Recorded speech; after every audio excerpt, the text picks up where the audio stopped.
नमस्कार मेरी प्यारी लॉयल फैमिली, मैं हूं आपका दोस्त मनीष और स्वागत है आपका आपके अपने चैनल राज की बात पर। दोस्तों, टू बी टू आज की कहानी सिर्फ डर नहीं पैदा करेगी, आज की कहानी आपके भरोसे को चीर देगी। आपके भरोसे के पीछे छिपे भय, शरीर और वासना की उस सच्चाई को उजागर करेगी जिसके बारे में हम कभी सोचते भी नहीं, क्योंकि हम इंसान जैसा प्यार देखते हैं वैसा प्यार मान लेते हैं। पर सवाल ये है, क्या हर रिश्ते की मुस्कान के पीछे रिश्ता ही होता है, या कभी कभी उस मुस्कान के पीछे छिपी होती है भूख, खून की भूख, कब्जे की भूख और एक ऐसे अंधेरे वादे की प्यास जो इंसान को इंसान नहीं रहने देती।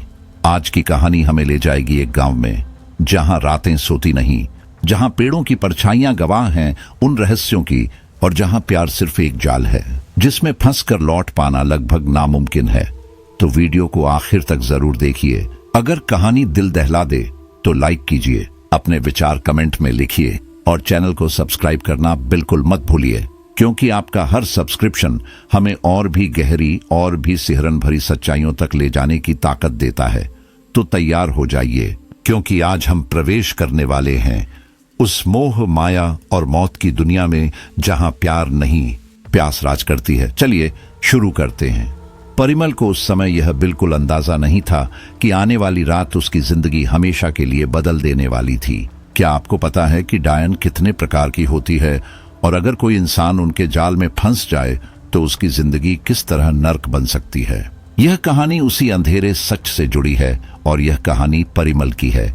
परिमल गुजरात के अहमदाबाद में पढ़ता था। दिवाली की छुट्टियों में वह अपने चाचा अर्जुन सिंह के घर आया हुआ था। उसके साथ उसके दो सबसे करीबी दोस्त मनोज और कमलेश भी थे। दोनों उसके रूममेट थे और गांव की असली दिवाली देखने को उत्सुक भी। अर्जुन सिंह जूनागढ़ जिले के वसई गांव के सरपंच थे और गांव के सबसे अमीर आदमी भी। गांव में उनका नाम ही काफी था और लोग उनकी बात को नियम मानते थे। निर्मला चाची पढ़ी लिखी थी और चाचा के काम में हमेशा साथ रहती थी। संतान न होने की वजह से वह परिमल को अपने बेटे जैसा मानती थी और इस बार वह बहुत खुश थी कि परिमल दिवाली उनके साथ मना रहा था। दिवाली में अभी 10 दिन बाकी थे।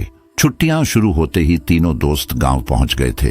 दिन में वह गांव घूमते, लोगों से मिलते, खेतों के रास्तों पर चलते और गांव की सादगी को महसूस करते। शाम ढलते ही पूरा गांव मिट्टी के चूल्हों की खुशबू, नीम की पत्तियों की खुशबू और ठंडी हवा के साथ एक अलग ही सुकून देता था।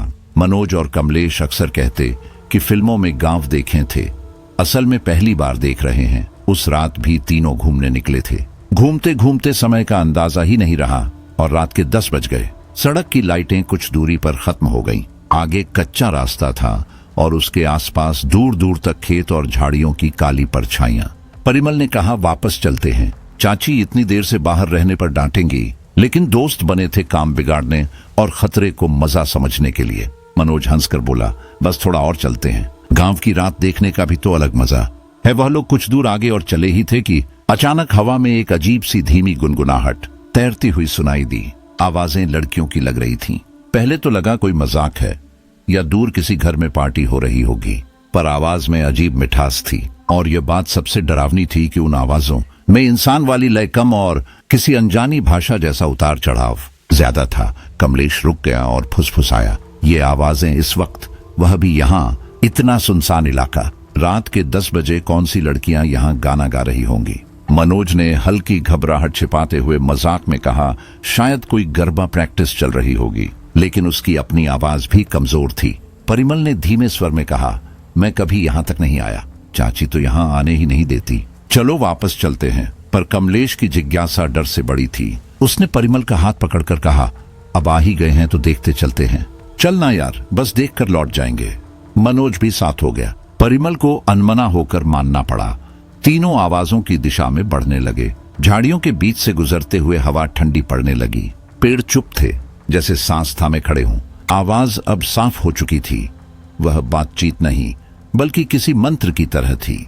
वह शब्द पहचान में नहीं आते थे, लेकिन उनमें एक डर था, ऐसा डर जो बिना कारण शरीर में उतर जाता है। जंगल की मिट्टी में पांव ढंसते जा रहे थे। जमीन पर सूखे पत्ते दबने की आवाज हर कदम पर गूंज रही थी। कुछ मिनट बाद वे एक खुली जगह पर पहुंचे और तभी परिमल की सांस अटक गई। उसने दोनों दोस्त के हाथ पकड़कर उन्हें रोक दिया। तीनों पेड़ों की आड़ से आगे झांक कर देखने लगे। खुले मैदान के बीच 10 से 12 काली बिल्लियां बैठी थीं। वे दायरे में थीं, सबकी गर्दन आसमान की ओर उठी हुई थी और उनके मुंह से निकल रही आवाज लड़कियों की थी। तीनों के शरीर से पसीना छूट गया, जैसे किसी ने खून की जगह बर्फ भर दी हो। मनोज के होंठ कांप रहे थे।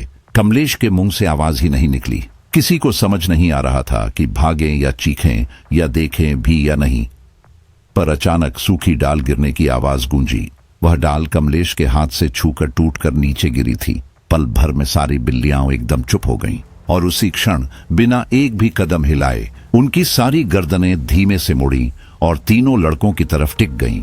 उन आंखों में कोई रोशनी नहीं थी, सिर्फ ठंडा काला खालीपन। उसी पल परिमल फुसफुसाया, भागो, और तीनों ने सोचे बिना जान निकालकर भागना शुरू कर दिया।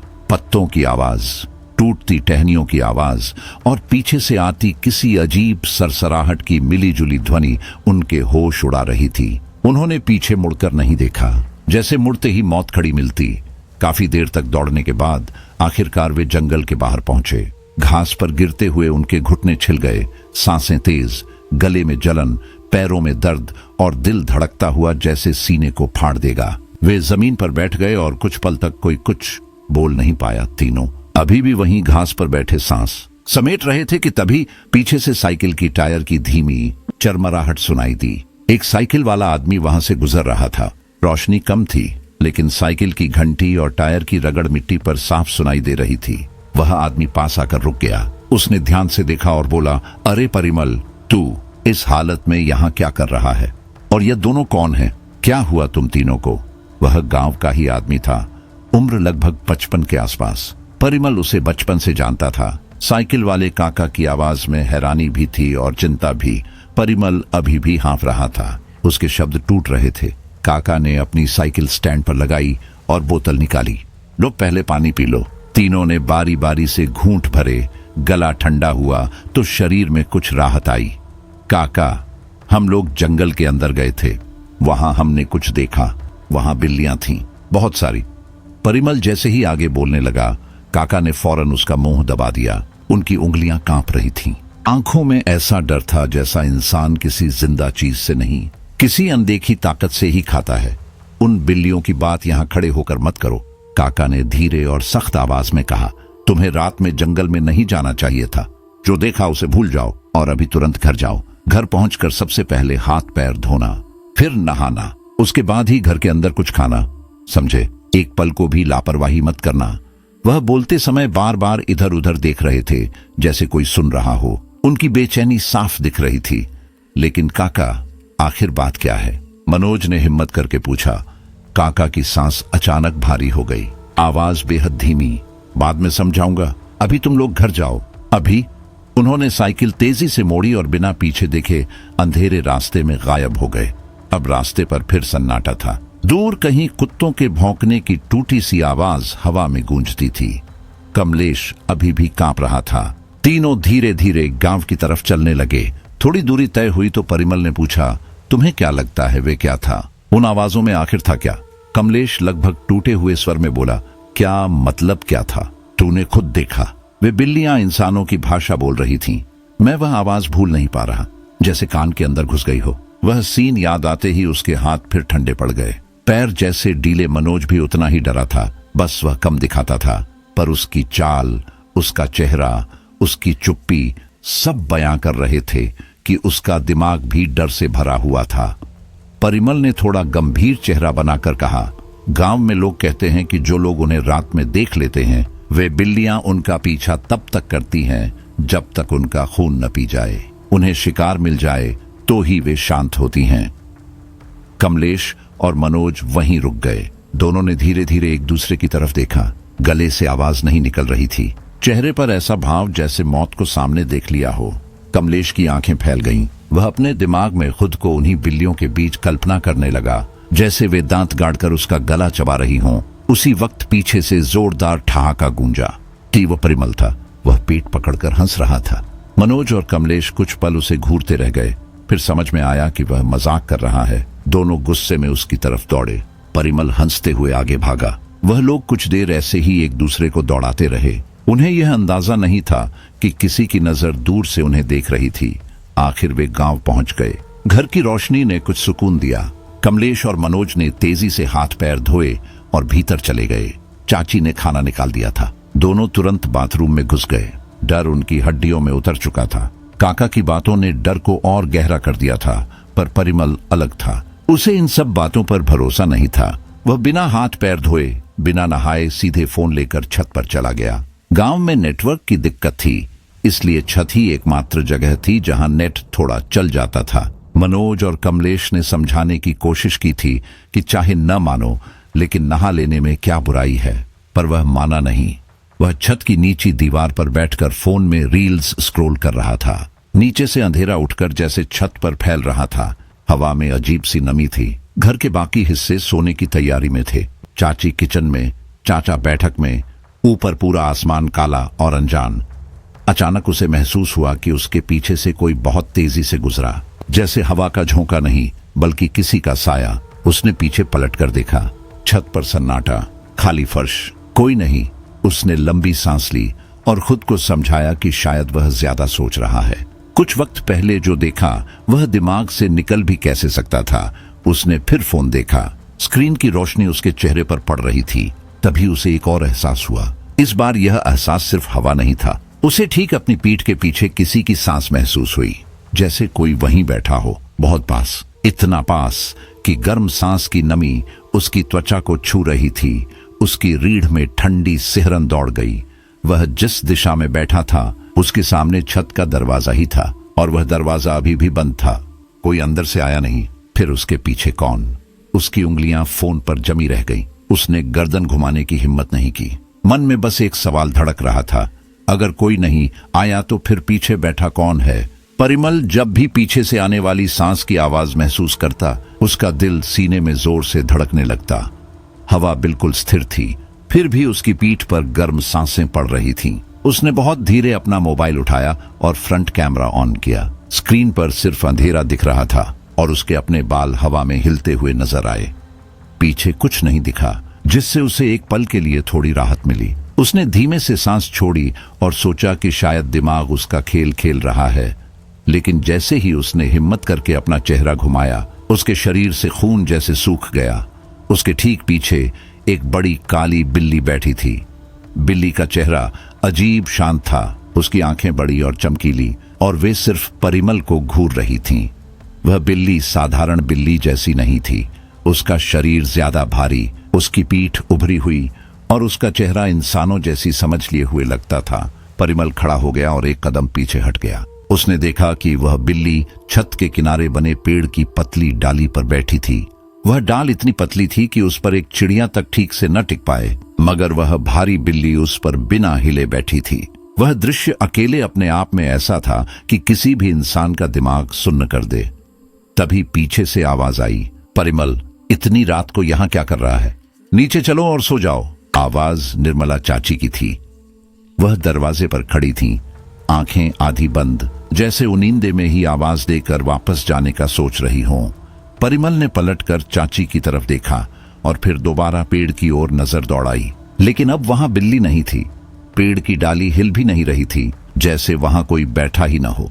उसने पास जाकर डाली को छुआ भी, पर सब सामान्य लगा। निर्मला ने कहा, परिमल, इतनी रात तक छत पर जागना ठीक नहीं है। गांव है और यहाँ रातों में बाहर रहना कभी अच्छा नहीं माना जाता। चलो नीचे चलो और सो जाओ। आवाज में कोई गुस्सा नहीं था, लेकिन एक अनकहा डर छुपा हुआ जरूर था। परिमल बिना कुछ बोले नीचे चला गया और छत का दरवाजा बंद करके कमरे में आया। मनोज और कमलेश अपने अपने बिस्तर पर लेट चुके थे। किसी को पता नहीं था कि ऊपर क्या हुआ था। परिमल चुपचाप अपने पलंग पर लेट गया, लेकिन उसकी आंखों में वही बिल्ली तैरती रही।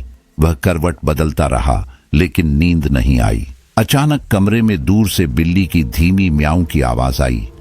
वह सिकुड़ गया और तकिए को कसकर पकड़ लिया। उसे लगा कि अगर उसने आंखें खोली तो शायद वह बिल्ली फिर दिखाई दे जाएगी। उसने डर के मारे आंखें कसकर बंद कर लीं। धीमे धीमे उसे महसूस हुआ कि कोई उसके हाथ पर कुछ छू रहा है, जैसे कोई उंगलियों से उसके हाथ की नसों को छू कर गुजर रहा हो। उसने खुद को समझाने की कोशिश की कि यह भ्रम है, लेकिन वह स्पर्श असली था। वह दबकर और पास आया। उसकी कमर के पास किसी के शरीर की हलचल महसूस हुई। कोई उसके पलंग पर आकर लेट चुका था। परिमल की सांसें रुक रुक कर चलने लगी। उसे अपने गले पर गर्म सांसें महसूस हो रही थीं और पैरों पर कोई पैर टिका हुआ था।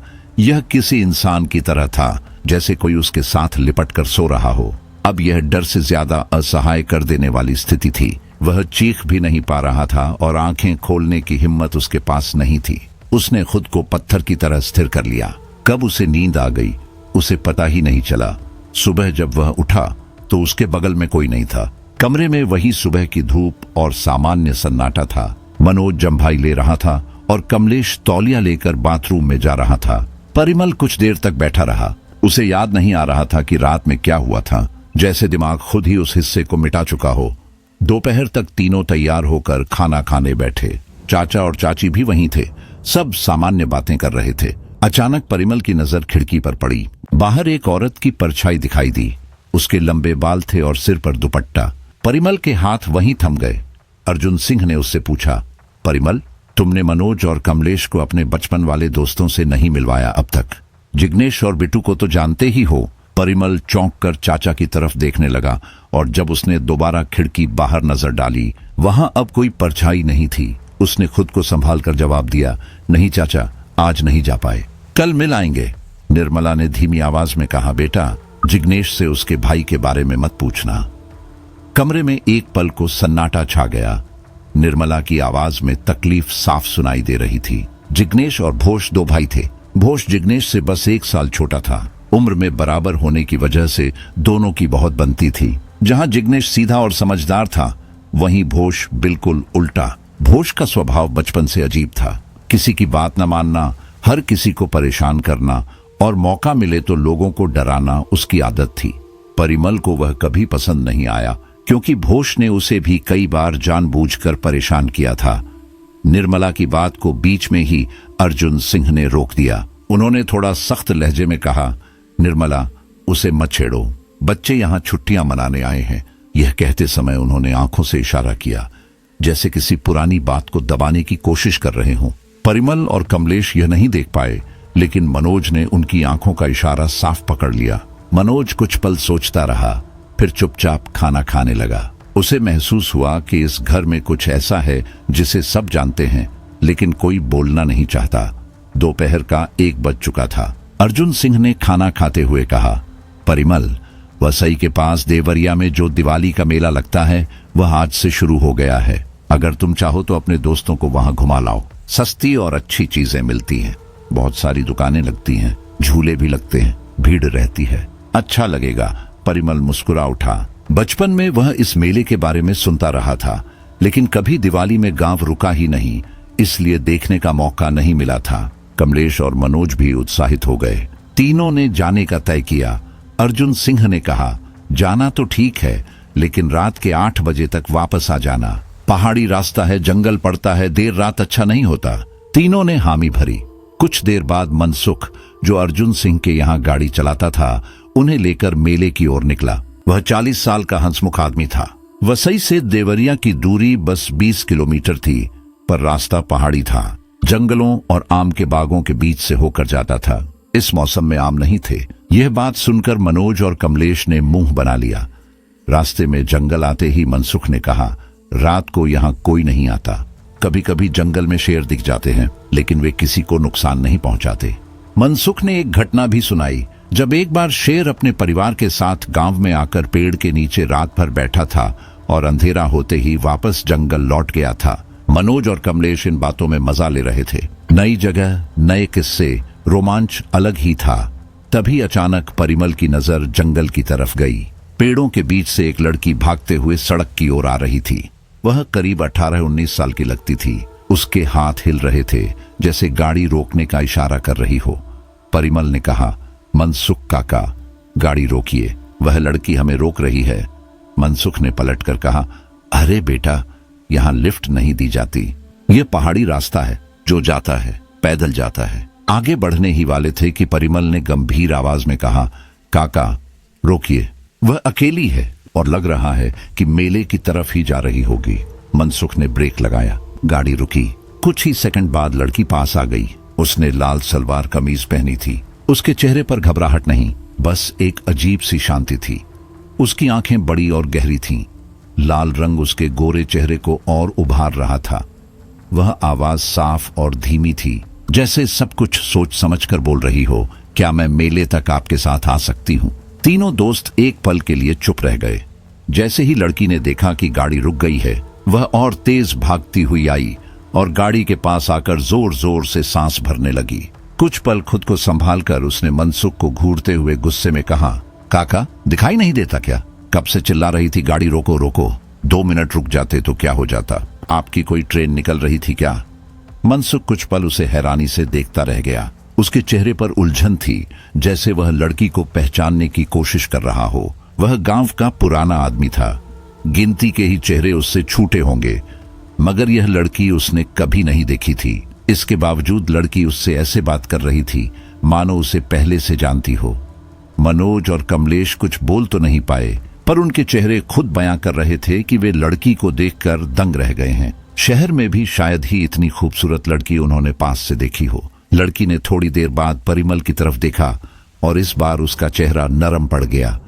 सर प्लीज, क्या आप मेरी हेल्प कर सकते हैं? उसकी आवाज में नरमी थी, अंग्रेजी साफ थी और लहजा ऐसा जैसे वह गांव की होते हुए भी कहीं और की सभ्यता लेकर आई हो। परिमल ने हल्की मुस्कान के साथ कहा, व्हाई नॉट, प्लीज बैठिए। लड़की ने पीछे की सीट पर जगह ली जहां मनोज और कमलेश बैठे थे। उसके बैठते ही दोनों के चेहरे पर वैसी मुस्कान आ गई जैसी सालों बाद धूप देखने पर आती है। मनसुख ने गाड़ी आगे बढ़ा दी। परिमल ने बिना पीछे देखे पूछा, वैसे आपका नाम क्या है और कहां जा रही हैं? लड़की ने धीरे से कहा, मेरा नाम अनुष्का है, मैं मेले में जा रही हूं। मनोज मुस्कुराया और बोला, क्या आपका नाम अनुष्का शर्मा है? अनुष्का ने उसकी तरफ देखा, हल्के से हंसी और बोली, नहीं, इतना भी नहीं।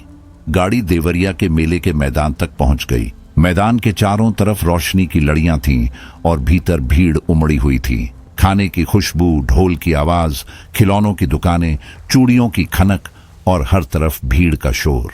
गाड़ी रुकते ही अनुष्का हिरनी की तरह भीड़ में घुसती चली गई और देखते ही देखते गायब हो गई। मनोज ने निराश होकर कहा, कम से कम थैंक यू तो बोल देती और नंबर दे देती तो क्या चला जाता। कमलेश ने आह भरकर कहा, और हम सोच रहे थे कि आगे साथ घूमेंगे। लड़की निकली समझदार। परिमल ने दोनों का मजाक उड़ाते हुए कहा, चलो अब नाटक बंद करो, घूमेंगे कि अनुष्का को याद करके आंसू बहाएंगे। तीनों मेले में घूमने लगे। ज्यादातर दुकानें औरतों के सामान की थीं, फिर भी तीनों अपनी माँ और बहनों के लिए चीजें खरीदते रहे।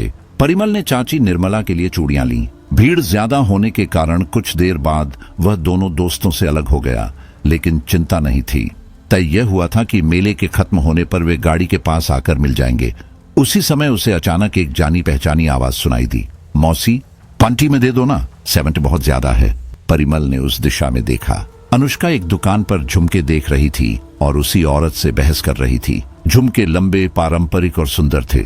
वह औरत 70 पर अड़ी थी और अनुष्का 50 पर। परिमल वहां पहुंचा और मुस्कुराते हुए बोला, मौसी एक काम करो, 5 जोड़ी 250 में दे दो। औरत ने झट हामी भरी और झुमके दे दिए। परिमल ने उनमें से एक अनुष्का की तरफ बढ़ाया, ये लो, तुम्हें 50 में मिल गया, अब खुश? अनुष्का ने झुमके पहनकर पूछा, कैसी लग रही हूं? वह सचमुच सुंदर लग रही थी। उसके गोरे चेहरे पर हंसते वक्त पड़ने वाले छोटे गड्ढे और नीचे झूलते वो लंबे झुमके उसे भीड़ में सबसे अलग बना रहे थे। परिमल ने सच कहा, बहुत सुंदर। अनुष्का ने जेब से 50 रुपये निकाले और उसकी तरफ बढ़ाए, लेकिन परिमल ने उन्हें लेने से मना कर दिया। अनुष्का बार बार 50 रुपये देने लगी, लेकिन परिमल पैसे लेने को तैयार नहीं था। जब उसने तीसरी बार नोट बढ़ाया और परिमल ने फिर मना कर दिया, तो अनुष्का थोड़ा चिढ़कर बोली, अगर तुमने पैसे नहीं लिए तो मुझे ये नहीं चाहिए, गिफ्ट समझ कर रख लो। परिमल ने हल्के लहजे में कहा। अनुष्का ने उसे तेज नजरों से देखा और पूछा, गिफ्ट? लेकिन मैं तुम्हारा गिफ्ट क्यों लूं? मैं क्या तुम्हारी गर्लफ्रेंड हूं? परिमल के मन में आया कि वह कह दे, नहीं हो तो बन जाओ, लेकिन जुबान उसका साथ नहीं दे पाई। वह बस हल्का मुस्कुरा कर रह गया। अनुष्का ने उसकी कलाई पकड़कर जबरदस्ती 50 रुपये का नोट उसके हाथ में दबा दिया और बोली, तुमने मुझे यहां तक लाकर मदद की और अब ऊपर से मेरे लिए खरीदारी भी करोगे, तो ये अच्छा लगेगा क्या? अनुष्का के हाथ की छुअन पड़ते ही परिमल के भीतर एक अजीब सी सनसनी दौड़ गई, जैसे यह स्पर्श वह पहले भी कहीं महसूस कर चुका हो। एक पल को उसे अपनी रीढ़ की हड्डी तक करंट सा लगा, मगर अगले ही क्षण उसने खुद को शांत किया और सोचा कि शायद यह पहली बार किसी सुंदर लड़की का हाथ पकड़ने का एहसास भर है। अनुष्का उसे मेले के अलग अलग हिस्सों में ले गई। वह कहाँ क्या अच्छा है, कौन सी दुकान पुरानी है, कहाँ सस्ता मिलता है, सब कुछ बता रही थी। परिमल को मेला अच्छा लग रहा था, लेकिन उससे ज्यादा अच्छा उसे अनुष्का का साथ लग रहा था। चलते चलते अचानक परिमल की नजर एक पेड़ के नीचे बैठे शेर और शेरनी पर पड़ी। दोनों एकदम शांत बैठे थे और भीड़ उनके बहुत पास घूम रही थी। न लोग डर रहे थे, न शेरों को फर्क पड़ रहा था। यह देखकर परिमल को अजीब लगा। यह कितना सुंदर है, परिमल ने कहा। मैं कई बार आ चुकी हूँ, अनुष्का बोली, लेकिन इतनी करीब से शेरों को कभी नहीं देखा। शेरनी हल्के से सिर घुमाकर इधर उधर देख रही थी। शेर आंखें मूंद कर बैठा था। कुछ क्षण बाद शेरनी की नजर सीधे अनुष्का पर पड़ी। अगले ही सेकंड शेरनी उछलकर खड़ी हो गई और जोर से दहाड़ने लगी। उसकी दहाड़ में बेचैनी नहीं, गुस्सा था। ऐसा लगा जैसे वह किसी खास चीज पर हमला करने को तैयार हो। भीड़ में चीखें गूंजी, लोग भागने लगे। शेर भी उठ खड़ा हुआ और वह भी लगातार दहाड़ने लगा। माहौल में घबराहट फैल गई। बच्चे रोने लगे, औरतें इधर उधर भागने लगीं। अनुष्का ने घबराकर कहा, परिमल, तुम यहाँ क्या कर रहे हो? जल्दी भागो, वरना हमला कर देगा। उसने परिमल का हाथ पकड़ा और दोनों भागने लगे। कुछ कदम ही हुए थे कि अचानक अनुष्का का पैर मुड़ गया और वह वहीं गिर पड़ी। परिमल ने झुककर उसका पैर देखा। वह तेजी से सूज रहा था। त्वचा पहले लाल हुई, फिर किनारों पर नीला हरा निशान उभरने लगा। अनुष्का के चेहरे पर दर्द साफ नजर आ रहा था। नहीं, मैं नहीं चल पाऊंगी, अनुष्का ने कराहते हुए कहा। परिमल ने उसे सहारा देकर उठाने की कोशिश की, मगर वह चल नहीं पा रही थी। उसने एक पल भी सोचे बिना उसे अपनी गोद में उठा लिया और भागता हुआ गाड़ी की तरफ ले आया। मनोज और कमलेश पहले से डरे हुए पास खड़े थे। जैसे ही उन्होंने अनुष्का को देखा, मनसुख ने तुरंत कहा, जल्दी गाड़ी में बैठो, लगता है शेर पागल हो गए हैं। सब गाड़ी में बैठ गए। इस बार आगे मनोज बैठा और पीछे परिमल अनुष्का के साथ। रास्ते में मनसुख ने पूछा, कहाँ उतार दूं बेटी? अनुष्का ने दर्द से भरी धीमी आवाज में कहा, मैं जूनागढ़ में रहती हूँ, यहाँ मेला देखने आई थी, लेकिन मैं अब बस में नहीं जा पाऊंगी। पास में कोई होटल होगा तो वहीं उतार दो, रात वहीं काट लूंगी। नहीं, यह क्या बात हुई? परिमल ने तुरंत कहा, तुम मेरे साथ चलो, मैं चाचा चाची के घर रुका हूँ, वहां आराम कर लोगी, सुबह ठीक हो जाओगी। अनुष्का ने मना करने की कोशिश की, लेकिन उसके चेहरे का दर्द और आवाज की कमजोरी बता रही थी कि वह खुद भी अकेले कहीं रुकने लायक हालत में नहीं है। फिर भी उसने कहा, इसकी जरूरत नहीं है, मैं होटल में चली जाऊंगी, बर्फ लगा लूंगी, सुबह ठीक हो जाऊंगी। परिमल ने उसकी आंखों में सीधा देखते हुए सिर्फ एक ही बात कही, तुम अकेली हो, घायल हो और इस हालत में होटल में रुक जाओगी, ये मैं होने नहीं दूंगा, चलो मेरे साथ। परिमल ने ठान लिया था कि वह अनुष्का को अकेला नहीं छोड़ेगा, चाहे वह माने या न माने, वह उसे अपने साथ ही ले जाएगा। गाड़ी में बैठी अनुष्का खिड़की से बाहर झांक रही थी। अंधेरे जंगल के बीच से गुजरते रास्ते को देखते हुए वह हल्का सा मुस्कुराई। उसकी मुस्कान जहां खत्म हुई, वहां जंगल की छाया में छुपी दो पीली आंखें उसे देखती रहीं। गाड़ी आगे बढ़ गई। उसी पेड़ के पीछे की परछाइयों से एक औरत बाहर निकली। काली साड़ी, कमर तक खुले बाल, पीली आंखें और चेहरे पर ऐसी मुस्कान जैसे वह किसी का नाम तक जानती हो और उसकी मौत पहले ही तय कर चुकी हो। घर पहुंचते ही परिमल ने अनुष्का को अपनी गोद में उठाया और अंदर ले आया। घायल होने की वजह से वह ठीक से चल भी नहीं पा रही थी। दरवाजे पर अनजान खूबसूरत लड़की को देखकर निर्मला हैरान रह गई। परिमल, ये कौन है और तुम इसे ऐसे उठाकर क्यों ला रहे हो? परिमल ने अनुष्का को सोफे पर बैठाया और निर्मला को एक तरफ ले जाकर मेले में हुई सारी बात बता दी। सब सुनने के बाद निर्मला का चेहरा नरम पड़ गया। उसने अनुष्का को देखा और बोली, कोई बात नहीं, ये जितने दिन चाहे यहाँ रह सकती है, तेरे चाचा भी ना नहीं कहेंगे, इसकी चिंता मत कर। जैसा हमेशा होता था वैसा ही हुआ। अर्जुन सिंह ने भी बिना कोई सवाल किए रहने की इजाजत दे दी। अनुष्का चल नहीं सकती थी, इसलिए उसे नीचे ही एक कमरा दे दिया गया। रात के 1 बजे का समय था। पूरा घर सो चुका था। अंधेरा, खामोशी और घर की दीवारों पर चढ़ी नींद। अचानक किसी आवाज से निर्मला की आंख खुली। उसकी नींद हल्की थी, उसने घड़ी की तरफ देखा। ठीक 1 बज रहा था। उसे लगा कि परिमल फिर छत पर गया होगा। उसने सिर पर हाथ रखकर बड़बड़ाया, ये लड़का भी ना, अभी जाकर इसके कान खींचती हूँ। अर्जुन सिंह गहरी नींद में था। वह धीरे से कमरे से बाहर निकली। आवाज छत की सीढ़ियों की तरफ से ही आ रही थी। किसी के कदम थे, हल्की, सावधान और बहुत धीमी चाल। उसने आवाज नहीं लगाई ताकि घर में कोई और न जाग जाए। जैसे ही वह छत पर पहुंची, उसने अंधेरे में एक साया कोने में खड़ा देखा। उसने सख्त आवाज में कहा, इतनी रात गए यहाँ क्या कर रहे हो? तुम्हारे काका ने देख लिया तो ठीक नहीं होगा। चलो नीचे जाओ और सो जाओ। साया हिला तक नहीं। निर्मला ने दोबारा डांटा, पर इस बार भी कोई हरकत नहीं। अब झुंझलाहट में वह खुद उसकी तरफ बढ़ी। जैसे ही वह करीब पहुंची, उसे उस साए में एक अजीब सा बदलाव दिखा। उसका शरीर हल्का सा टेढ़ा हुआ। निर्मला रुक गई। अचानक उसकी रीढ़ में ठंडी लहर दौड़ गई। उसने धीमी आवाज में पूछा, कौन है वहां? अगर तुम परिमल नहीं हो तो फिर कौन हो और यहाँ क्या कर रहे हो? साया धीरे से हिला और फिर उसकी गर्दन पीछे की तरफ पूरी तरह मुड़ गई। पूरी तरह। एक अनहोनी, असंभव, इंसान से परे हरकत।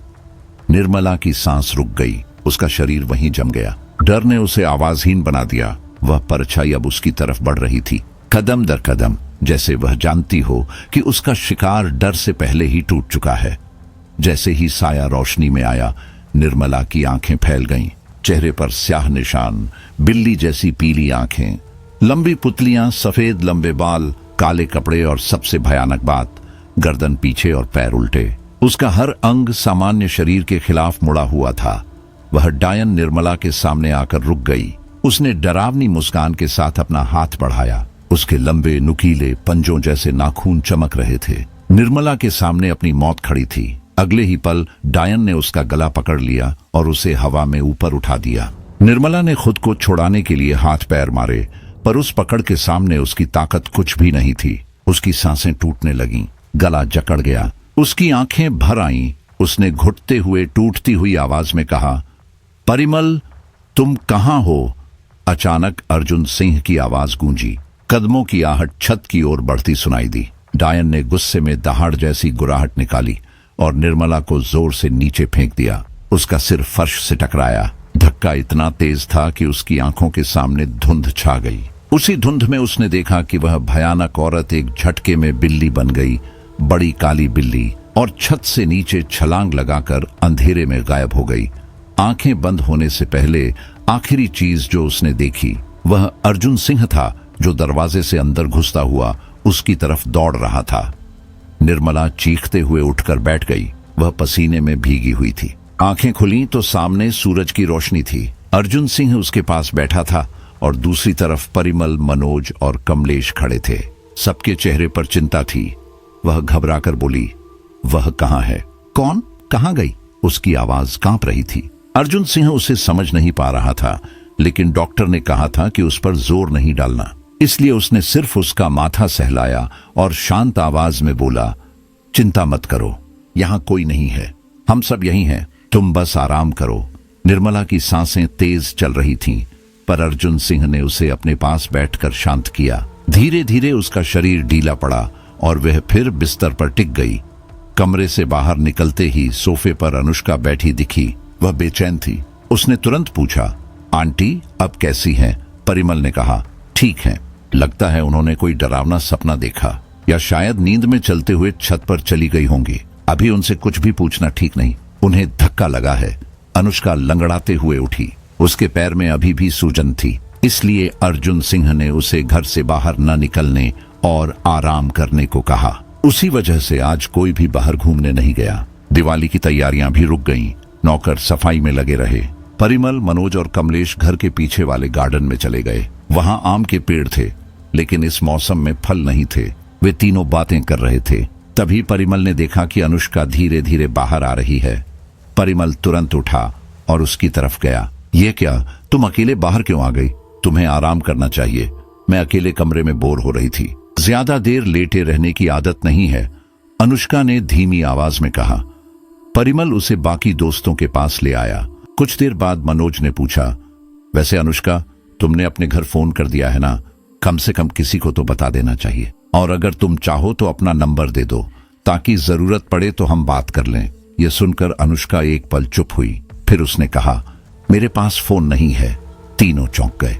मनोज के चेहरे पर शक साफ दिखा। अनुष्का ने बात आगे बढ़ाई, भागते समय फोन गिर गया, वापस नहीं मिला। वह बोल तो रही थी, लेकिन उसके चेहरे के भाव उसकी बातों से मेल नहीं खा रहे थे।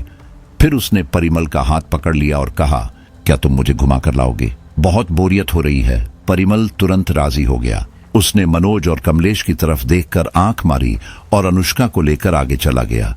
उनके जाते ही मनोज ने धीमी आवाज में कहा, यार मुझे ये अनुष्का ठीक नहीं लग रही। कमलेश हंसकर बोला, दोस्त अंगूर खट्टे होते हैं, मान ले कि लड़की तुझसे बात नहीं कर रही, बस यही जलन है। मनोज ने कोई जवाब नहीं दिया, लेकिन उसका चेहरा बता रहा था कि उसके मन में बात अटक गई है। कुछ देर बाद वे दोनों उधर ही घूमने निकल गए। गांव की गलियों में चलते हुए उन्हें एक अजीब दृश्य दिखा। एक आदमी एक लड़के को जबरदस्ती कहीं अंदर ले जा रहा था। उस लड़के के हाथ बंधे थे और उसके शरीर पर नाखूनों और दांतों जैसे निशान थे।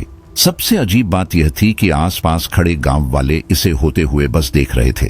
कोई रोक नहीं रहा था, कोई आवाज नहीं उठा रहा था। मनोज और कमलेश एक ही समय में सिहर उठे। उन दोनों ने एक दूसरे की तरफ देखा।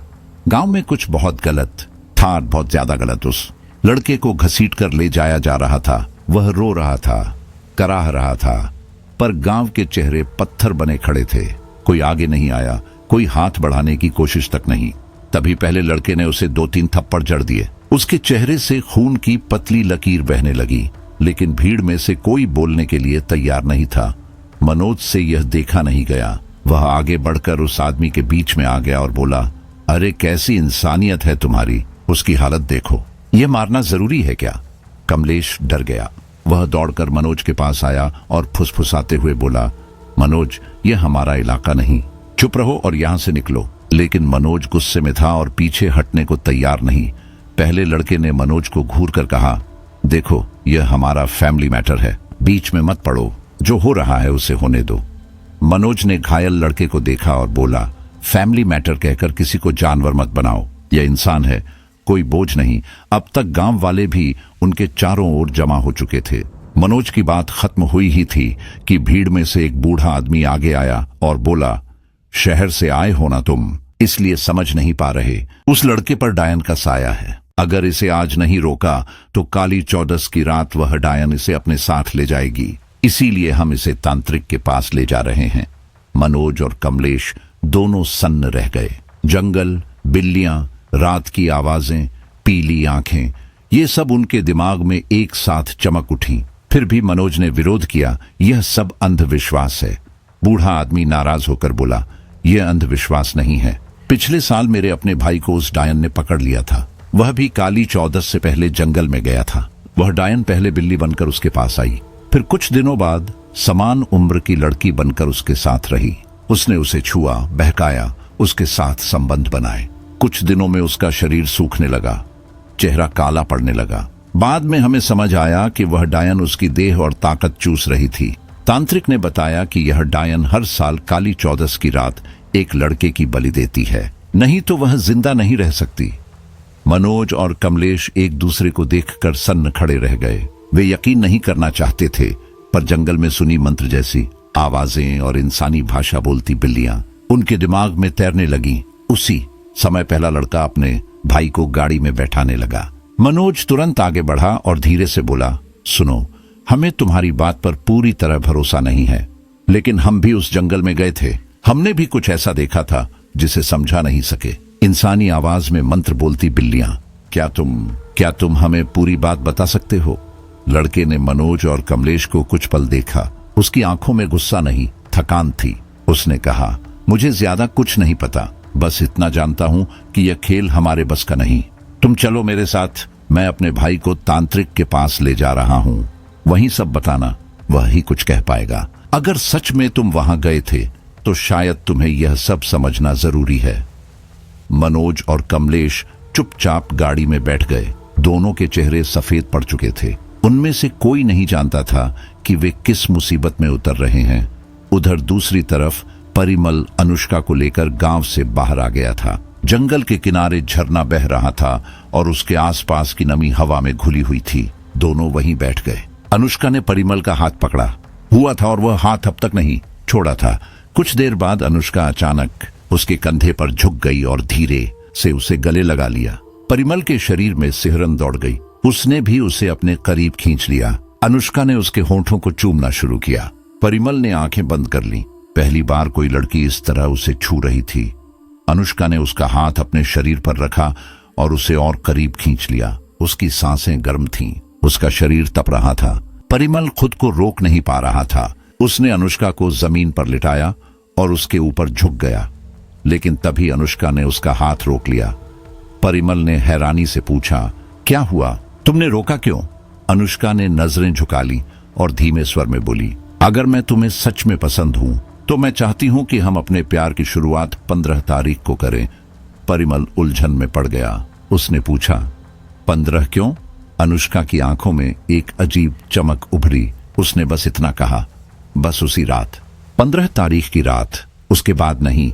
उस दिन मैं तुम्हें कुछ भी करने से नहीं रोकूंगी और मेरा शरीर उस दिन तुम्हारा होगा। अनुष्का की यह बात सुनकर परिमल कुछ पल चुप रह गया। उसके मन में सवाल था कि अगर वह एक दूसरे के इतने करीब आ चुके हैं तो 15 तारीख का इंतजार क्यों? उसने यही सवाल पूछा। अनुष्का ने उसकी आंखों में देखते हुए कहा, 15 तारीख मेरा जन्मदिन है। मैं चाहती हूं कि तुम मुझे उस दिन जन्मदिन का तोहफा दो, मुझे अपना बनाकर। क्या तुम ऐसा करोगे? परिमल के होंठों पर धीमी मुस्कान आ गई। उसने अनुष्का के गाल को छूते हुए कहा, अगर तुम यही चाहती हो तो मैं इंतजार करूंगा। 15 तारीख को जो तुम कहोगी वैसा ही होगा। अनुष्का ने उसे गले लगा लिया। परिमल ने उसे प्रेम से बाहों में भर लिया, लेकिन उसे यह पता नहीं था कि उसके कंधे पर सिर रखी वही लड़की इस समय मुस्कुराते हुए अंदर ही अंदर अपना चेहरा बदल चुकी थी। उसकी आंखें पीली, चेहरा टेढ़ा और वही निशान, वही रूप, बिल्कुल वैसा ही जैसा निर्मला ने छत पर देखा था। परिमल को कुछ महसूस नहीं हुआ। उसने कुछ देखा नहीं, वह सिर्फ उसके माथे को चूम रहा था। इसी समय दूसरी तरफ मनोज और कमलेश एक झोपड़ी के बाहर खड़े थे। जंगल के बीचों बीच हवा भारी थी, पेड़ों की शाखें स्थिर। झोपड़ी के भीतर से धीमी पूजा की आवाज आ रही थी। तभी अंदर से एक आदमी निकला। काले कपड़े, माथे पर राख, गले में ताबीज और लाल धागे। उसके चेहरे पर ऐसी गंभीरता थी जैसे वह मौत को पहचानता हो। वह तांत्रिक था। तांत्रिक ने जिग्नेश को देखते ही कहा, मैंने तुम्हें सिर्फ तुम्हारे भाई को लाने को कहा था, तुम इन दोनों को क्यों लाए हो? जिग्नेश ने सारी बात बता दी। बिल्लियां, रात की आवाजें, उसका भाई और फिर मनोज और कमलेश। मनोज ने भी बताया कि वे भी जंगल में वही भयावह चीजें देख चुके हैं।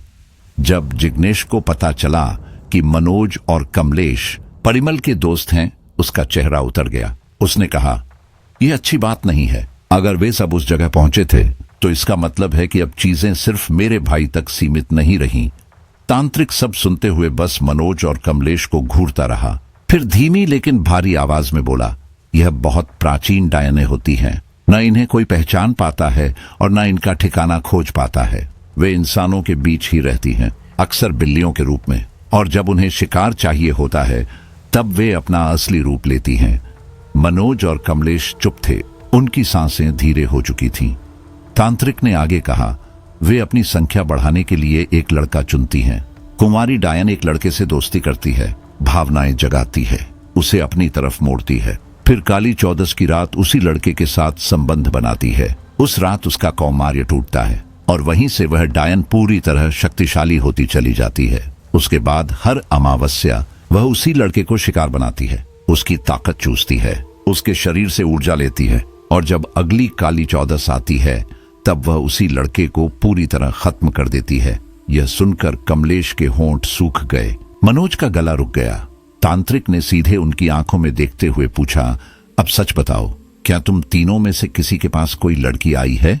कोई सुंदर अनजानी लड़की जिसने तुम में से किसी को चुनने जैसा व्यवहार किया हो?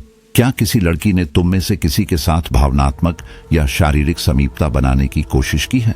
मुझे सच चाहिए। उसका स्वर सख्त था। मनोज और कमलेश ने एक दूसरे की तरफ देखा। उनके दिमाग में एक ही नाम गूंजा, अनुष्का। मनोज ने बिना वक्त गंवाए सब बता दिया। अनुष्का का आना, उसका व्यवहार, उसका करीब आना और अब परिमल का उसके साथ अकेले होना। तांत्रिक की आंखें सिकुड़ गईं। उसने कहा, तो यह साफ है, वही लड़की है, वही डायन उसने तुम्हारे मित्र को चुन लिया है। जिग्नेश बेचैनी से हवा में चक्कर काटने लगा। उसका चेहरा डर और गुस्से से लाल था। तांत्रिक ने सख्त आवाज में कहा, सुनो, अब सबसे जरूरी बात, उसे यह पता नहीं चलना चाहिए कि तुम उसकी सच्चाई जान गए हो। अगर उसे शक हुआ तो वह काली चौदस से पहले ही उस लड़के के साथ संबंध बनाएगी और उसे उसी रात खत्म कर देगी। अगले ही वाक्य में तांत्रिक ने शब्दों को और गहरा फेंका। अगर परिमल तक देर से पहुंचे तो वह लड़का वापस नहीं मिलेगा।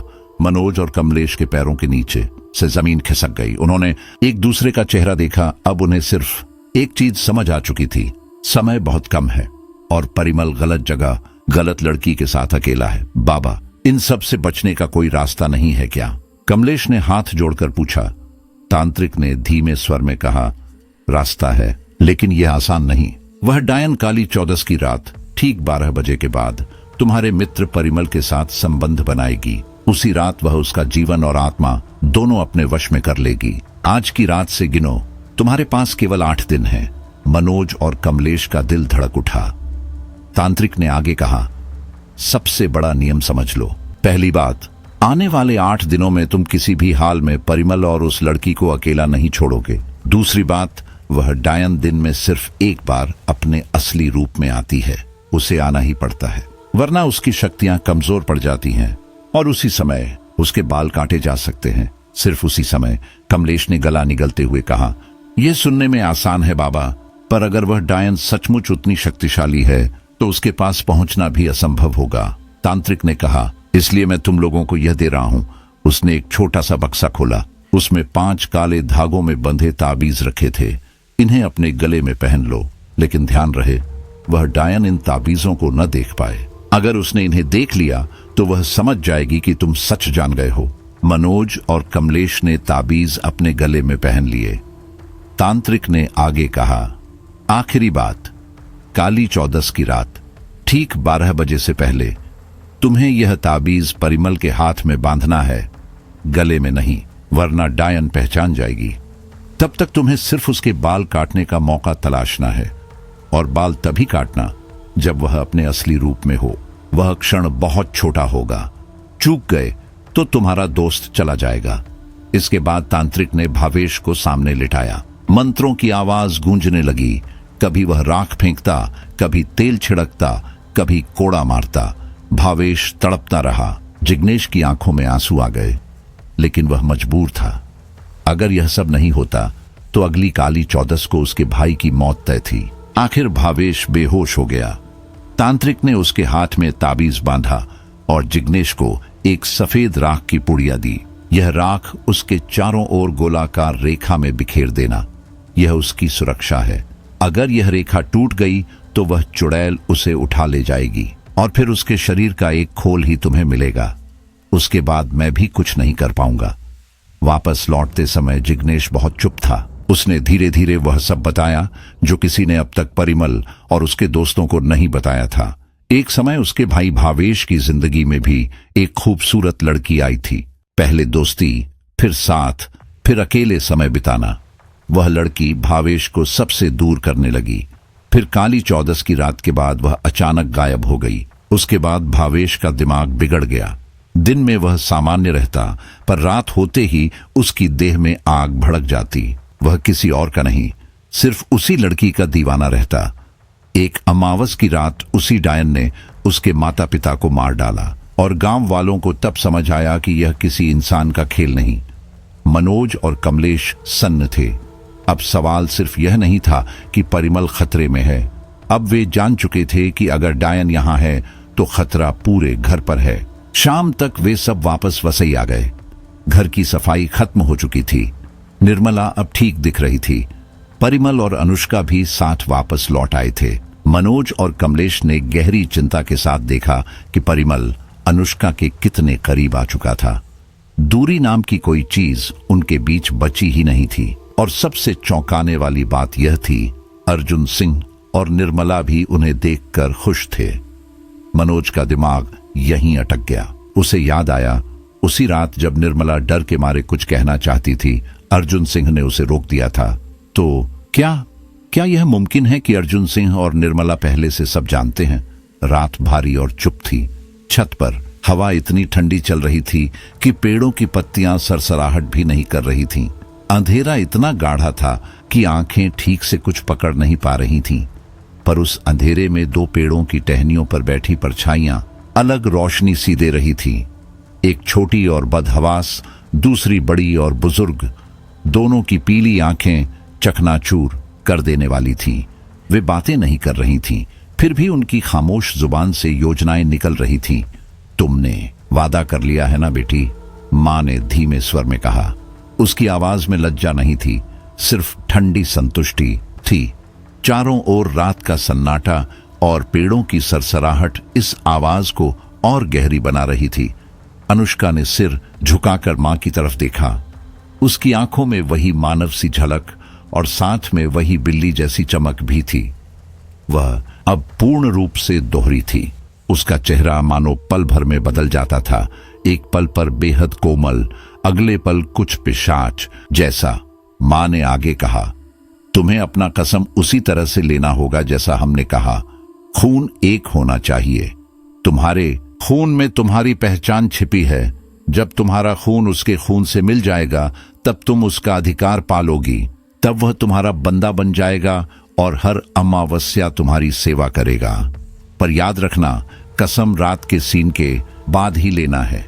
जब तुम अपना असली रूप धारण करोगी, दिन में उसे कुछ नहीं करना और उसकी गर्दन के पास हाथ लगाना, बाल काटना, यही मौका तुम्हें चाहिए होगा। अनुष्का की उंगलियों में हल्की तेजी थी। वह जानती थी कि क्या करना है, पर उस समझ में कुछ मानवीय दर्द भी चल रहा था। पर वह डरती नहीं थी। उस डर के पीछे एक भूख थी। उसकी मां ने उसकी पीठ पर हाथ रखा और कहा, यह आसान नहीं होगा, पर जरूरी है। और बाबाओं ने उसे हमेशा बताया है कि अगर उसकी खातिर हम लोग नहीं रहें तो हमारी जाति धीरे धीरे मिटी जाएगी। इसलिए अब करना ही होगा। छत के नीचे, घर के अंदर कुछ और हलचल थी। निश्चल रोशनी में अर्जुन सिंह का चेहरा मजबूत और गंभीर दिख रहा था। उसने दरवाजा धीरे सा खुला छोड़ दिया था ताकि हवा अंदर आती रहे और छत की नदी सी ठंडक सेंसिटिविटी को तोड़े। अंदर मनोज और कमलेश बैठकर बातें कर रहे थे। दोनों के चेहरे पर नींद नहीं थी। उनके आंखों में थका सा डर था। निर्मला की आंखें अभी भी सूजी हुई थीं। उसने सारा सच बताया तो वह एकदम बदल गई थी। अब उसके पास बोलने का साहस नहीं था, पर उसकी दिमाग के कोने में एक ठंडी आग जल रही थी। मनोज ने फुसफुसाया, बाबा ने ताबीज दिए थे, हमें उन्हें रखना होगा। कमलेश ने सिर हिलाया, पर पसीना चेहरे पर था। वे दोनों जानते थे कि ताबीज की सुरक्षा तभी तक है जब तक डायन उसे नहीं देख लेती। अगर वह देख लेगी तो सब खत्म। और अब उस लड़की परिमल के पास है और परिमल खुद ही उसे पसंद कर रहा है। उनकी आवाजें धीरे धीरे मिलकर एक योजना बनती जा रही थीं। पर इधर परिमल खुद कमरे में खिड़की बंद कर रहा था। बाहर अनुष्का बगीचे के पास खड़ी रही और रात की ठंडी हवा में उसका लहजा मानो किसी पुराने वादे को पुकार रहा था। परिमल ने अनुष्का को आंखों में देखा। उसकी आंखों में एक गुनगुनी आशा थी। उसने फुसफुसाकर कहा, मैं तुम्हें अकेला नहीं छोड़ूंगा। उसकी आवाज में मासूमियत थी, साथ ही में दबे हुए कुछ विश्वास का सा रंग। अनुष्का ने फिर वह चाकू निकाला और अपने अंगूठे को काट लिया। इससे जो लाल धार झरकर गिरी, उसने रात की ठंडी मिट्टी पर अनियत रेखा बना दी। परिमल के हाथ में जब उसकी उंगली का छोटा सा घाव लगा तो उसके भीतर भी कुछ टूट सा गया। वह चाकू उठाने ही वाला था कि दरवाजे पर भारी कदमों की आवाज आई। अर्जुन सिंह की आवाज थी जो कटघरे की तरह पड़ी। तुम दोनों इतनी रात गए क्या कर रहे हो? अर्जुन ने कड़क स्वर में कहा। उसकी आंखों में कोई सवाल नहीं था, सिर्फ संतोष का निशान था कि वह समय पर पहुंच गया। परिमल की छाती तेजी से उठी। उसने चाकू गिरा दिया और अनुष्का तुरंत मुस्कुराकर बोली, बस थोड़ी मस्ती कर रहे थे। वह नक्काशीदार मासूमियत से परेशानी छुपाने की कोशिश कर रही थी। अर्जुन ने उनकी तरफ निगाह डाली पर कुछ नहीं कहा। उसने सिर्फ उन्हें आंगन की तरफ भेजा और घर के भीतर चल दिया। उसकी चाल में कुछ ऐसा था कि जो बात बाकी थी उससे कई कदम आगे खड़ी थी। अगले दिन के सूरज के साथ गांव की स्थिरता कुछ हद तक लौट आई। पर अंदर की नमी उन सब की पीठ पर भारी रही। तांत्रिक ने पहले ही चेतावनी दे दी थी कि 12 बजे तक परिमल की निगरानी रखो और रात का सन्नाटा घोर खौफनाक बनकर आएगा। इसलिए लोगों ने पोजीशन बांट ली। मनोज और कमलेश ने तय किया कि रात भर वही घर के पास चक्कर लगाएंगे। जिग्नेश ने बाबों की दी हुई राख की रेखा के पास अपने भाई की आंखों पर निगाह रखी। निर्मला ने दोपहर होते ही परिमल को बार बार टोका। परिमल हर बार हंसकर टाल देता। वह प्रेम में इतना डूबा था कि चेतावनी उसके कानों में फूलों की तरह से गुजर जाती। पर गांव की पुरानी दीवारों के पीछे कुछ और सन्नाटा गूंज रहा था।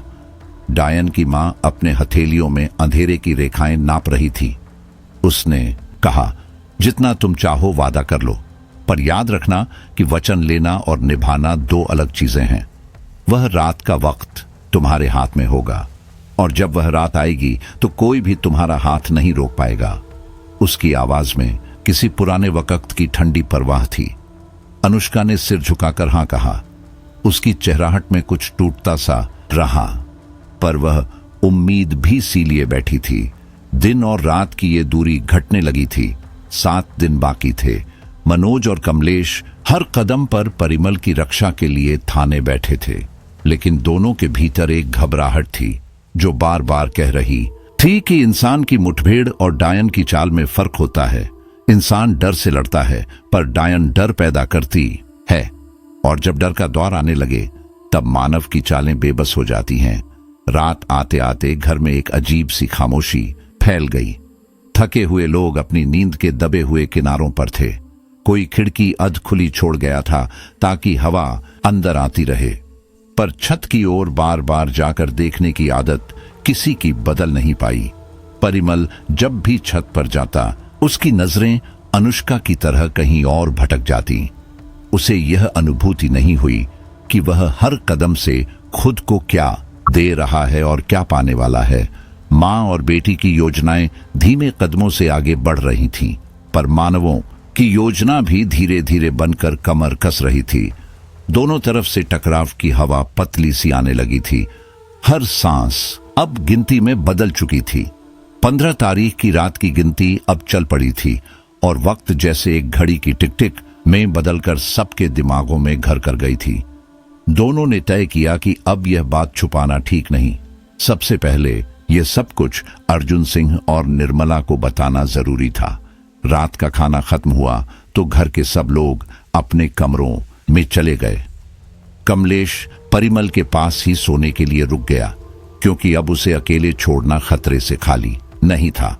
उधर मनोज अर्जुन सिंह और निर्मला के कमरे में गया और पूरी सच्चाई बतानी शुरू की।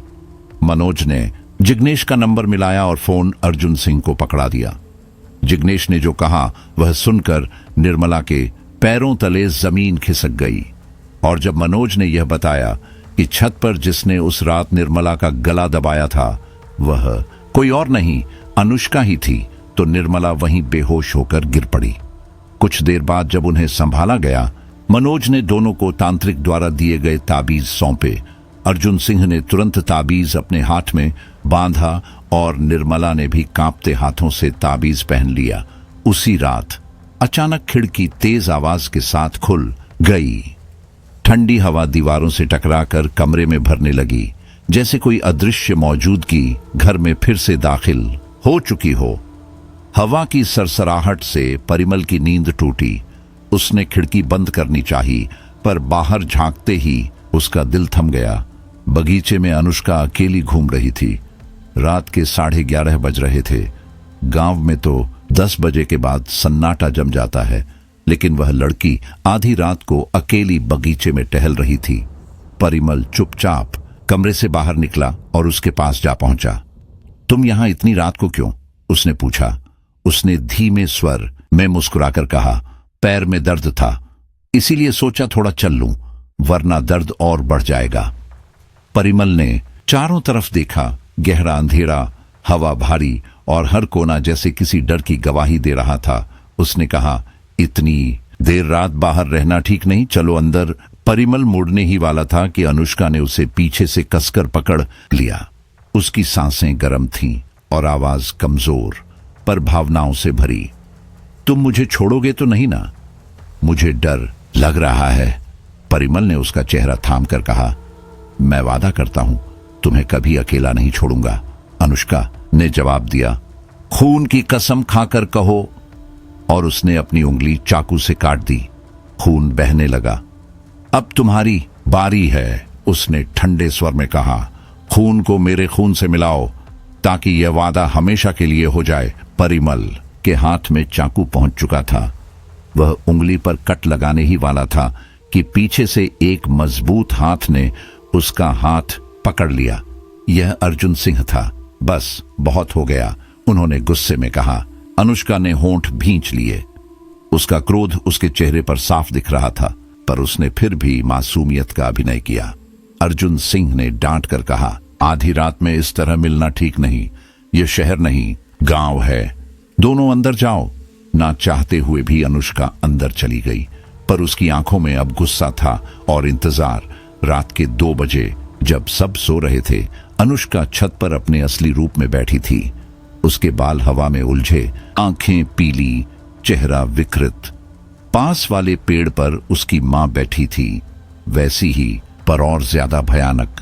मां काम बस होने ही वाला था, पर वह बूढ़ा बीच में आ गया। अनुष्का ने फुसफुसाकर कहा। उसकी मां ने ठंडी आवाज में कहा, कोई बात नहीं, काली चौदस में अभी 7 दिन बाकी हैं। तुम्हें उसका खून चाहिए, और खून तभी मिलेगा जब वह खून से कसम खाएगा। धैर्य रखो, समय आने दो। अनुष्का की मां ने धीमे स्वर में कहा, तुम्हें याद है ना हमारा नियम? जब तक कोई हमें घर में बुलाए नहीं, हम दहलीज पार नहीं कर सकते। और जब तक कोई हमें अपना खून न दे, हम उसके खून पर हक नहीं जमा सकते। अनुष्का ने होंठ दबाकर उत्तर दिया, मुझे सब याद है, और उसी ने मुझे यहां लाया है। मैंने मना किया था, लेकिन वह जिद पर अड़ा रहा। आज भी वह अपनी मर्जी से मेरे खून में अपना खून मिलाने को तैयार था। बस वह बूढ़ा बीच में आ गया। दोनों साए छत पर बैठी धीमी आवाज में बात कर ही रहे थे कि अचानक उन्हें आहट सुनाई दी, जैसे कोई सांस रोके उनका सच सुन रहा हो। उन्होंने गर्दन घुमाई। छत के दरवाजे पर मनसुख खड़ा था, सफेद, डरा हुआ, कांपता हुआ। उसकी आंखों में वह दृश्य था जिसे देखना नहीं चाहिए था। अनुष्का की मां बोली, बेटी, अगर इसने मुंह खोल दिया तो तेरा शिकार हाथ से निकल जाएगा। मनसुख जैसे ही पीछे मुड़कर भागने लगा, अनुष्का के चेहरे पर एक ठंडी मुस्कान फैल गई। वह खुद नीचे नहीं जा सकती थी, लेकिन उसने अपने लंबे सफेद बाल नीचे गिरा दिए। वे बाल जमीन तक लहराते हुए बढ़े और रस्सी की तरह मनसुख के पैरों में लिपट गए। मनसुख चीखने ही वाला था कि अगले ही पल उन बालों ने उसका मुंह जकड़ लिया। चीख भीतर ही घुट गई।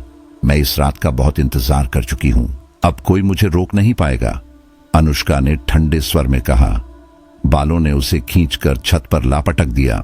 मनसुख की आंखों के सामने 2 असली रूप खड़े थे, पीली आंखें, लंबे नाखून, सफेद झाड़ू जैसे बाल और शिकारी मुस्कान। वह कांप रहा था, पर आवाज नहीं निकाल पा रहा था।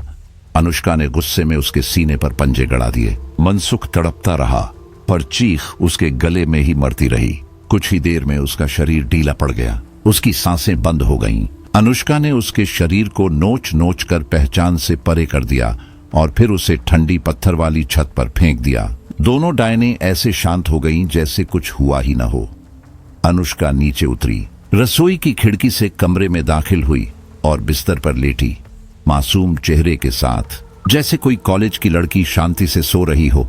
उधर दूसरी ओर परिमल डरावने सपनों में उलझा हुआ था। उसे एक भयावह दृश्य दिखा। जिग्नेश अपने घर में भाग रहा था।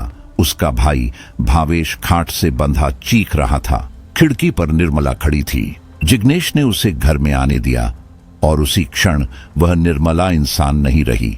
वही पीली आंखें, वही लंबे दांत, वही विकृत चेहरा।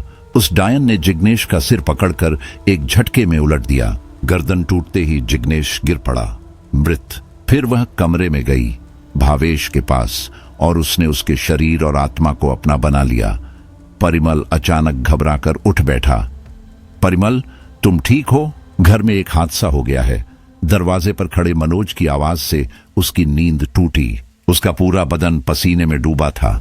वह बाहर निकला तो घर में हलचल थी। मनसुख गायब था।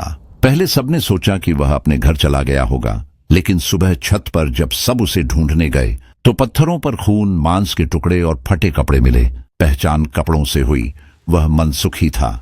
सबने यह सोचकर दिल बहला लिया कि शायद रात में कोई जंगली जानवर गांव में घुस आया होगा, मगर सच्चाई किसी ने नहीं कही। घर में मनोज, कमलेश, अर्जुन सिंह और निर्मला चारों को पता था कि यह जानवर का नहीं, उसी चुड़ैल का काम है। वे सब समझ रहे थे कि असली खतरा कौन है, लेकिन कोई भी खुलकर कुछ कह नहीं पा रहा था।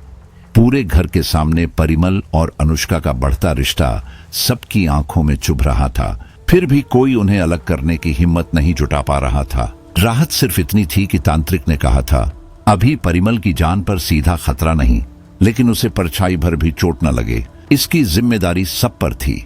योजना यही बनी कि बात परिमल को बताई जाएगी, मगर सही समय पर, और वह तभी होगा जब वह अकेला हो। पर समस्या यह थी कि अनुष्का तो परिमल से ऐसे चिपकी रहती थी मानो उसकी सांस भी उसी से चलती हो। तभी अचानक अर्जुन सिंह का फोन बजा। स्क्रीन पर नाम चमक रहा था, बिट्टू। उसने कॉल उठाया और अगले ही पल उसका चेहरा सून पड़ गया। अंकल जल्दी आइए, जिग्नेश के घर दोनों भाइयों की डेड बॉडी मिल गई है। अर्जुन सिंह के हाथ सुन्न पड़ गए। एक पल भी गंवाए बिना वे सभी वहां पहुंचे। सामने का नजारा किसी भी इंसान को रातों रात बूढ़ा कर दे। जिग्नेश का शव हॉल में पड़ा था, उसका सिर पूरी तरह पीछे मुड़ा हुआ, मानो गर्दन इंसानी नहीं रबड़ की रही हो। अंदर वाले कमरे में भावेश की लाश पलंग पर जंजीरों से बंधी थी। चारों तरफ सफेद राख की लाइन अभी भी जस की तस पड़ी थी, यानी सीमा टूटी ही नहीं थी। भावेश का शरीर निर्वस्त्र था। उसके सीने, कंधों और पेट पर पंजों के गहरे निशान थे। उसकी आंखें खुली थीं और चेहरा वैसा था जैसे उसकी आत्मा शरीर से खींचकर निकाल ली गई हो। वह दृश्य इतना घिनौना था कि देर तक कोई उसके पास खड़ा भी नहीं हो पा रहा था। बिट्टू ने कांपते हुए कहा, मैं शहर से घर आ रहा था, देखा कि दरवाजा खुला है, सोचा मिल लूं, पर यह देखूंगा। सोचा भी नहीं था। मनोज और कमलेश का दिल धक धक कर रहा था। परिमल हक्का बक्का खड़ा था, क्योंकि यह सब उसने सपने में पहले ही देख लिया था। बिल्कुल इसी तरह, वही दृश्य, वही मौत, वही कमरा। अब उसे डर होने लगा, क्या वह सपना था या किसी ने उसे पहले से सब दिखा दिया। जब परिमल ने यह बात अपने दोस्तों को बताई तो मनोज और कमलेश समझ गए कि परिमल का दिमाग अब सच स्वीकार करने की स्थिति में पहुंच चुका है। अब उन्हें कम बोलने की जरूरत थी। तभी मनोज ने सच कह दिया, परिमल, अनुष्का कोई लड़की नहीं है, वह वही डायन है। बस यहीं पर चीज उल्टी पड़ गई। परिमल भड़क उठा, तुम दोनों पागल हो गए हो क्या? अनुष्का, पर तुम ऐसी घिनौनी बात कैसे कर सकते हो? मनोज और कमलेश ने उसे समझाने की कोशिश की। परिमल सुनने को तैयार नहीं। गुस्से में वह दोनों से दूर चला गया और पूरे दिन उनसे बात ही नहीं की। रात में वह दूसरे कमरे में सोने चला गया, वहीं जहां अनुष्का को उसने मिलने के लिए बुला लिया था। रात होते ही अनुष्का आई। कमरे का दरवाजा बंद हुआ और परिमल ने सब भावनाएं खोलकर रख दी। उसने बताया कि उसके दोस्तों ने क्या कहा कि वह डायन है। अनुष्का बस चुपचाप सुनती रही। फिर उसने धीमी आवाज में कहा, शायद तुम्हारे दोस्तों पर गांव की कहानियों का असर हो गया है, पर तुम मुझ पर भरोसा करते हो ना? परिमल ने मुस्कुराकर कहा, तुम इतनी खूबसूरत हो कि तुम इंसान लगती ही नहीं, और यही सच्चाई है। तुमसे खूबसूरत कोई हो ही नहीं सकता। बस इतना सुनना था। अनुष्का ने उसे किस करना शुरू कर दिया, तेज, गहरा और अचानक। उसने उसे बिस्तर पर दबा दिया। उसके हाथ बटन खोलने लगे। सांस गर्म थी और आवाज घबराहट भरी जल्दबाजी में, मुझे देर हो रही है परिमल, इससे पहले कि सब खत्म हो जाए। मुझे अपना कौमार्य आज ही तोड़ना होगा। परिमल सन्न रह गया। वह सवाल पूछने ही वाला था, पर अनुष्का रुकने को तैयार नहीं थी। वह आगे बढ़ने ही वाली थी कि अचानक अनुष्का हवा में पीछे की ओर खींची गई और परिमल से दूर जा गिरी। कमरा एकदम ठंडा पड़ गया। अनुष्का जैसे ही हवा में पीछे की ओर खींची, उसका चेहरा बदलने लगा। कुछ ही सेकंड में उसके होंठ फटने लगे, दांत लंबे और तेज हो गए, आंखें पीली चमक उठी और सफेद बाल तूफानी हवा की तरह लहराने लगे। उसका रूप अब किसी लड़की का नहीं, एक खूंखार औरत राक्षसी का था। परिमल यह सब देखकर सन्न रह गया। उसके पांव वहीं जम गए। तभी उसने कमरे के कोने में नजर दौड़ाई। वहां मनोज, कमलेश, अर्जुन सिंह और उनके साथ वही काले कपड़ों वाला तांत्रिक खड़ा था। अब परिमल को समझ में आया, जब वह दोस्तों की बात नहीं मान रहा था, उसी समय मनोज और कमलेश तांत्रिक को ले आए थे, क्योंकि अगर बात अनुष्का तक पहले पहुंच जाती तो वह वही काम जिसे वह कुछ दिनों बाद करने वाली थी आज तुरंत शुरू कर देती। अनुष्का विकृत हंसी के साथ बोली, तुझे क्या लगता है तू इसे बचा लेगा? इसने मेरा खून पिया है, इसने वादा किया है कि यह खून सिर्फ मेरा होगा, अब यह सिर्फ मेरा है। वह जोर जोर से हंसने लगी। उसका स्वर दीवारों में गूंज कर वापस लौट रहा था। तांत्रिक ने मनोज की तरफ देखा। समय आ गया है। मनोज ने सवालिया नजरों से परिमल की तरफ देखा। परिमल टूटे स्वर में बोला, मैंने ऐसा कोई वादा नहीं किया। मुझे तो यह भी याद नहीं कि मैंने इसका खून कब। अनुष्का ने चीख कर कहा, याद दिलाऊं? जब गुलाब का कांटा तेरी उंगली में घुसा था तब मैंने कहा था कि मैं तेरा खून पी सकती हूं। तूने खुद हां कहा था और तब तूने वादा किया था जब भी खून निकलेगा वह मेरा होगा। उसी दिन से तू मेरा है। यह सुनकर परिमल का दिमाग चकरा गया। उसे वह पल याद आ गया। वह मजाक समझा था और उसने हामी भर दी थी, पर आज समझ आया वह कोई मजाक नहीं था। तांत्रिक ने तुरंत मंत्र पढ़ना शुरू किया। तभी अचानक पूरे घर के बाहर अजीब सी आवाजें उठने लगीं। सैकड़ों बिल्लियां एक साथ, पहले म्याऊं, फिर वही खौफनाक मंत्रोच्चारण, बिल्कुल वही जो उन्होंने जंगल में सुना था। मनोज घबरा गया। बाबा, यह क्या हो रहा है? परिमल को बचाइए। तांत्रिक का चेहरा सख्त हो चुका था। उसने कहा, यह कोई साधारण चुड़ैल नहीं है, यह बीड़ा लानी है, असली डायन। ऐसी डायनें बाकी डायनों को विद्या देती हैं। इन्हें कोई साधारण विधि नहीं रोक सकती। अनुष्का जमीन पर झुककर दहाड़ते हुए बोली, परिमल, तुम तैयार हो ना मेरा बनने के लिए? परिमल की सांसें अटक गईं। कमरे का तापमान गिरता जा रहा था। तभी उसने मनोज की तरफ देखा। मनोज ने हल्की सी आंखों से इशारा किया। याद है बाबा ने क्या कहा था? बाल। परिमल समझ गया। उसने चेहरे पर मजबूर उदासी लाते हुए कहा, ठीक है अनुष्का, अगर तुम मुझे चाहती हो तो मैं तैयार हूं, तुम्हारा हूं।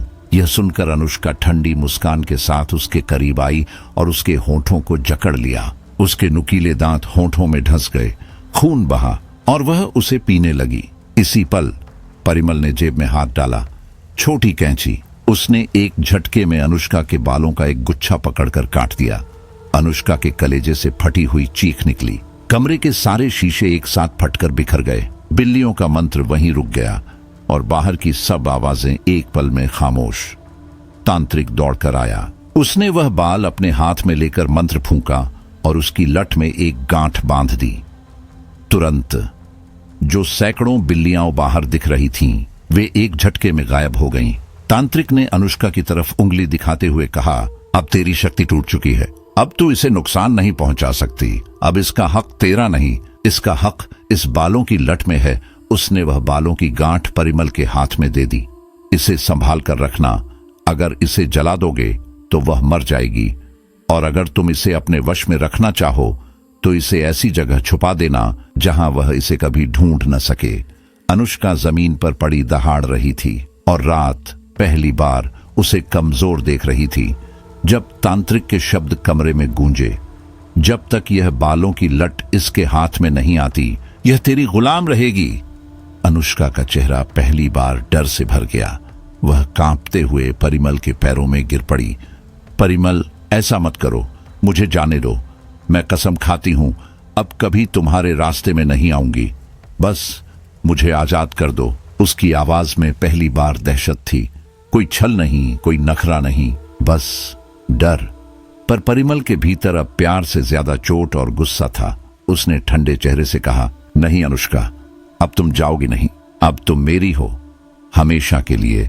उसने बालों की लट जोर से मुट्ठी में पकड़ी और जेब में रख ली। अनुष्का की आंखों में अब विनती नहीं, एक धीमी नफरत तैर गई, लेकिन वह कुछ कर नहीं सकती थी। तांत्रिक के मंत्र ने उसे जकड़ दिया था। वह अब उसी इंसान की गुलाम थी जिसका खून वह पीकर उसे अपना बनाना चाहती थी। कुछ दिनों बाद गांव में एक साधारण दुल्हन की तरह लाल जोड़े में अनुष्का परिमल के घर आई। 7 फेरे हुए, सिंदूर लगा, मंगलसूत्र बांधा गया। बाहर से सब सामान्य था। गांव वाले मुस्कुरा मुस्कुरा कर आशीर्वाद दे रहे थे।